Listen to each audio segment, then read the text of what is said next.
I've received a lot of feedback from folks who have asked about feedback forms and rubrics for individual seminars, for a string of seminars, but also for students as well. And in this demonstration, what I'm going to do is I'm going to show you if, for example, you've run a string of different discussions.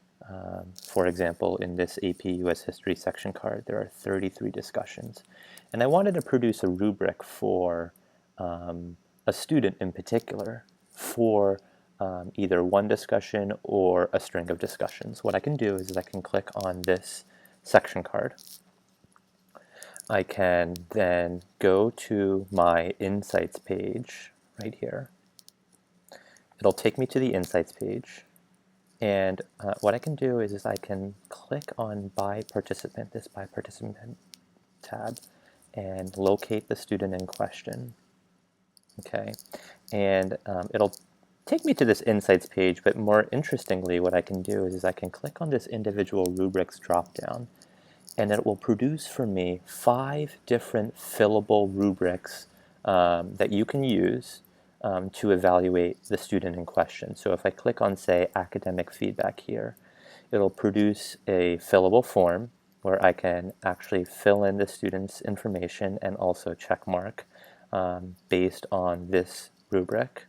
Okay, so on this rubric I have academic and social and emotional feedback regarding the student's work in discussion based on qualitative measures and grades. Okay. On the fine-tunings feedback, something similar. You can fill in the information.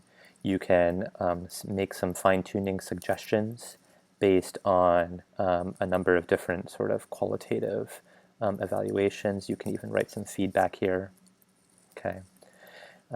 You can go to a descriptive feedback page, and this will produce, again, another rubric where you can provide descriptive feedback based on specific observations over the course of one seminar or a string of discussions. You can even kind of submit information on general observations if the student has shown strength or requires growth, and also, of course, some qualitative feedback. And then these last 2 rubrics are more traditional rubrics that have rows and columns that you can kind of fill in as well.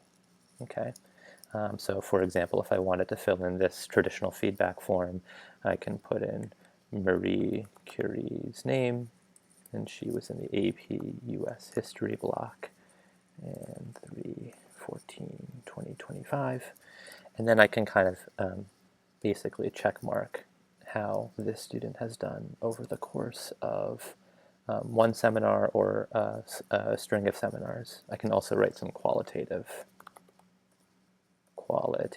feedback here. Now, a couple things that are worth mentioning. As I've mentioned in other demonstrations, these are fillable rubrics. These rubrics are fillable and are made best fillable when you're on a laptop or computer. These are really more difficult to do on a tablet. The second thing you should know is that you should probably download this with your changes or without your changes. But to ensure your account privacy and confidentiality, you should download the rubric, fill it in as needed, and save it locally to your computer.